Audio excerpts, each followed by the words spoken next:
Let's talk about Mohamed Salah. 15 goals, 11 assists. So he does the double-double yesterday. Steve. He gets 2 goals and 2 assists. The records keep on coming. Now he's put himself clear as Liverpool's 4th all-time leading goal scorer. Goes ahead of Billy Liddell. There's a very good chance he can get the second if he stays for a couple more years. That isn't beyond the realms of possibility. Added to the fact he's got the assists he's got as well in the league this year. It's the numbers are staggering, like it really is. And listen, I could have scored the first goal he scored, I'll be honest. I reckon I'd have fancied my chances there. The assists are gorgeous, like the way to pass on both of them. He takes his second goal really well. That's not easy, one touch coming across you and making sure you fire it home. It feels like we're watching at the moment, like one of the great Premier League individual seasons. Like if this continues for the next 20 odd games, you're going to be able to put this Mo Salah 24-25 up there with Haaland's record breaking season, Ronaldo when he won the Ballon d'Or, Thierry Henry gets 20 and 20. Like Mo Salah's in that conversation. This is like unparalleled success in one season. It's mind blowing. You run out of superlatives for him. We're a week away from the end of the year, and he's already matched Saka's best output for his season ever. Oh yeah, and first player to ever have double-digit goals and assists. And we shouldn't be putting those two in the same conversation, because one is at his peak and the other one's growing into a player. Obviously, limping probably into a player. He's always new on that, limping off when you're winning for him, isn't it? But to look at what it is. This is the best right-sided winger the Premier League's ever had. This is. Carragher says he's in the top 5 Liverpool players ever. He might be in the top 3 by the end of the season, based on what we've seen, which is some plaudits, isn't it? There's no way on earth there's ever a situation where we don't pay that guy what he wants. He's proving week in, week out just how good he is, and he's getting older, but he's getting better because he's changed a little bit now. This pin your ears back and burst down the line for a little bit more subtlety, a little bit more guile, and the rest of the players around him are benefiting from that. So as the Mo Salah footballer matures and he recognises the differences in his body and what he can and he can't do, we're seeing a little bit more of the footballer rather than the athlete. You know what I mean? Where he just used to push it past you and run you to death. It's ridiculous. 26 goals and assists, and we're on not even a Christmas. Let's just run through the numbers. So in the league, he's played 16 Premier League games this year. He scored 15 goals and has 11 assists. So 26 and 16 goal involvement. In all comps, he's made 24 appearances for Liverpool so far this season. He's got 18 goals and 15 assists. So 33 goals and assists in 24 games in all comps. The team is definitely set up for him, Luke, as well. It's worth mentioning this. He isn't asked to do a lot of the running. Luis Diaz carried a lot of the water for him at times yesterday, but Mo Salah's in his 30s, and you don't want him legging it around the pitch all the time. You want him to be like the moment's player, and that's exactly what he's doing. If you give that man the ball anywhere near their box, he's shown not only can he score goals, obviously he's been doing that for a long time, he's picking the right passes. He could have had a couple more assists if another couple of things went his way. Mo Salah's been here within 8 seasons. He got here in 2017. We've seen a lot of Mo Salah, and we've seen it evolve. But there's no doubt about it in my man. This, and I say this as the man who he scored 44 goals in his first season. This feels like the most impact he's having in terms of the end result. It's just the numbers are just a joke. It might be his best season that he's ever had for us, and he's had plenty of good ones. I think that's the case that I was going to make, really. I think this might be the best Mo Salah I've ever seen. When he come and he had that 44-goal season, it was brilliant. He was raw one, he was uncut, he was rapid, and he was just unpredictable. That's what it was. And then people sort of start predicting what it is, keep him on his right. He's not as dangerous, got better on his right. We spoke about the exact same points a couple of weeks ago. But now, because you're saying with the subtle changes he's made to his game, he might not be as quick. He's still absolutely rapid, by the way.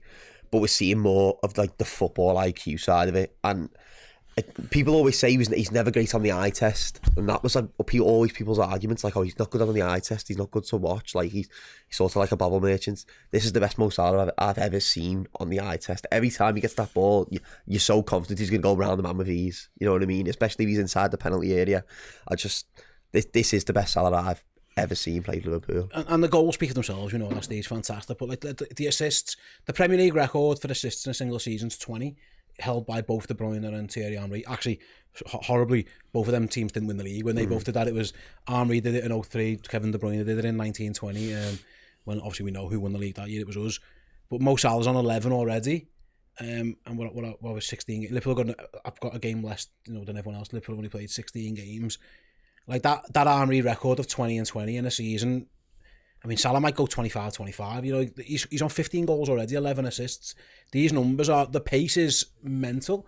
And listen, if there is a little bit of dip in the numbers, we shouldn't be madly surprised because the regression to the mean perhaps happens. But it's almost like you're making stuff up. It's like video game numbers. When you play FIFA and your top scorer is 70 assists and goals or whatever because you're winning every game 8-0.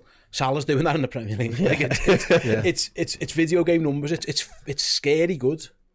It's Messi numbers, isn't it? Yeah. It's exactly along those lines, isn't it? So the disrespect this guy gets is phenomenal from other fan bases, but that's born out of jealousy more than if you sat them down and took them away from social media and environment. I'm not sure you get the same comment from those that are making it.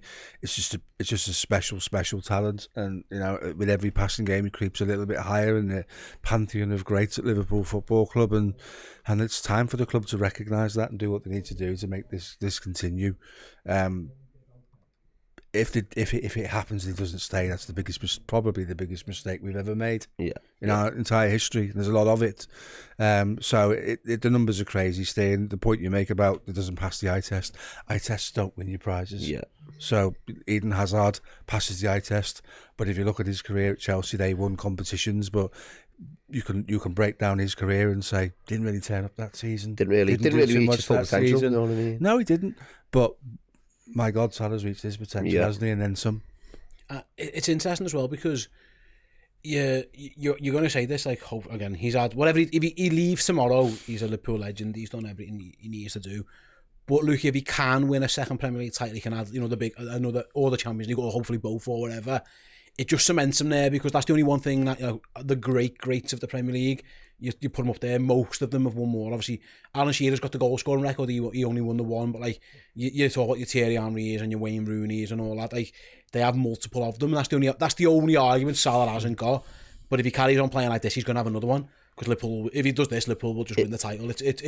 No one can stop this. It's impossible to have a player doing this and then not to win it. You know what I mean? Like it's scary good. And the mad thing is, and you touched upon it earlier with how we play at the moment in time.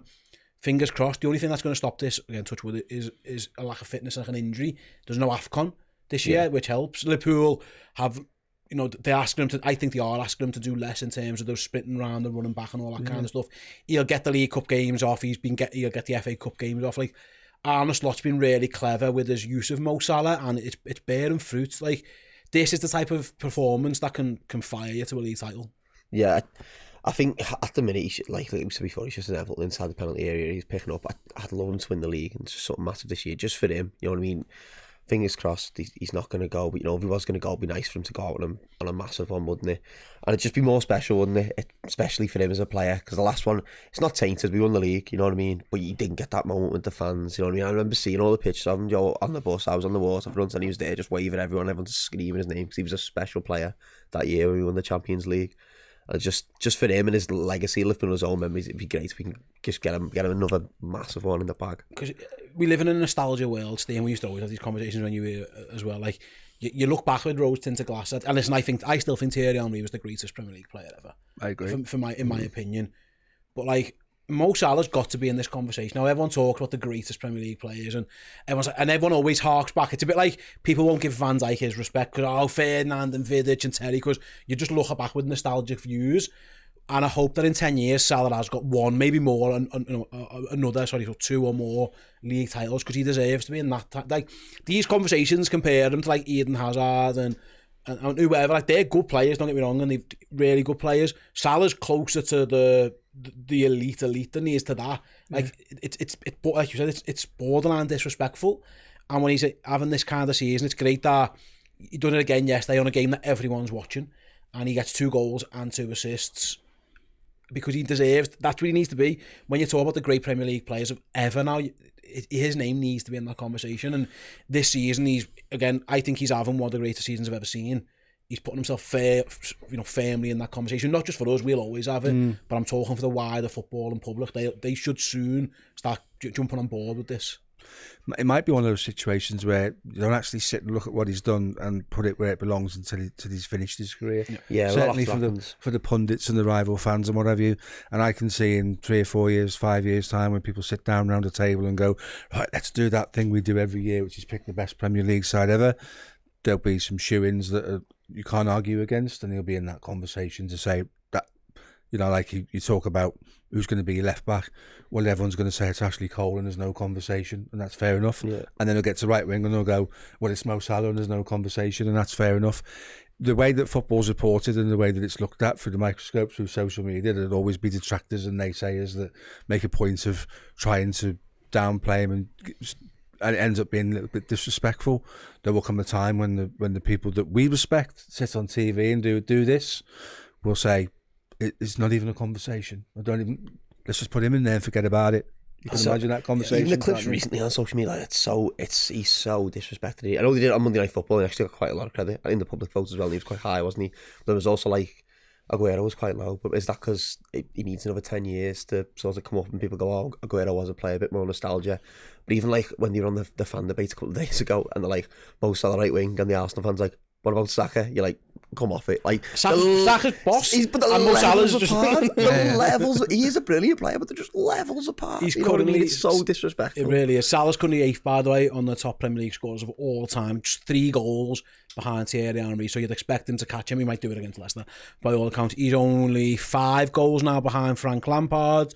12 goals behind Sergio Aguero, who's currently the top scorer in terms of foreign players in the Premier League. You'd like to think that Salah can beat that, if not, this season. If he stays, he'll definitely beat it. And then you're talking Andy Cole, Wayne Rooney, Harry Kane. Like, he's not miles off all of those 3. Shearer's 260. Salah's a long way away from that. He's on 172, but if he stays for like 3 years, he could easily be second on this list. He should, in theory, be the highest foreign player of all time in Premier League scorers by the end of this season. Like that's the type of conversations we're having right now about this fella. Yeah. It's not like, oh yeah, he's good, but he's like in the elite of the elite.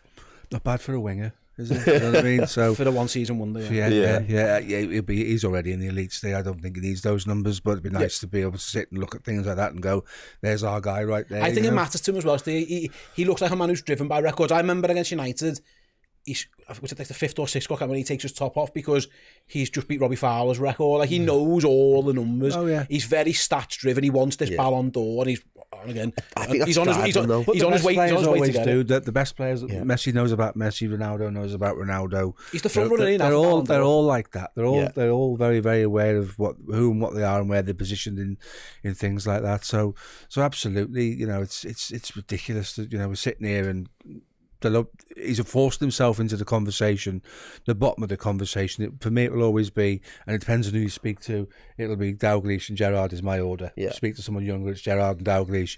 And then Mo Salah's trying to edge in on that conversation. He's trying to force his way into that chat. There's still a bit to do, and trophies is a point you make, but then there's players out there who've got multiple trophies that couldn't lace his boots. Mm-hmm. So I think there's a flaw in that argument.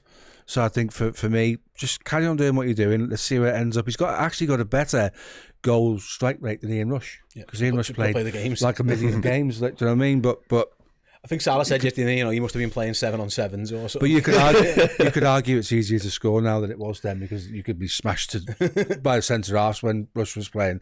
Every tackle he rode was like an assault. You know what I mean? So it was, football's changed, and that's why it's hard to cross the eras because of the different rules of the game. But I just want to see where he gets to, and I just want to see him do it for a couple of years at least. He is stats driven, yeah. But this Ballon d'Or result this year, where he's so far, like, wasn't even in it. Yeah, you know what I mean. Who's making these decisions are so stupid, but I think that's really drove him. Because I think if he come like 5th, 6th, 7th, obviously he's Mo Salah. We know all the time this is he'll want to be number 1. But not even being in it, I reckon he's gone, you're taking the piss here. It helps when you're trying to get a contract as well. Yeah. Just very quick, to spin it back to yesterday, we all agreed before, say, like, Jed Spence actually did all right against them. Like, generally speaking, and he scored 2 goals and got 2 assists. Like, I'll just stop this. I don't know. Well, for a start, lads playing out of position, so I have to give him his credit, he did really well. Yeah. But you can't switch off. You just cannot switch off for a second against this guy, because his levels of concentration must be ridiculous, because he only needs a little small opening and he punishes you, doesn't he? And that's going back to this elite player thing that give him one sniff and it's too late, it's done. And you look at it and think, I just switched off for a second. Steven Gerrard had that. You listen to the players that played against Gerrard, they say you had to be at it for 90 minutes because the moment you went, he did something and they won the game, and you think, wow. And that must be, Spence must be sitting there today going, I don't think I played very badly, but he's rinsed me. The lad who I'm up against has got 2 goals and 2 assists. And I'm playing fullback. Yeah, it's crazy. And long way to continue, Mo. Keep doing it, and not just for this season, really. If you want to do it for longer, please do. And yeah, I don't think any Liverpool high ups are going to be watching. But if you are, fucking give him the contract now. Get him signed. Nice Christmas present for each and every one of us.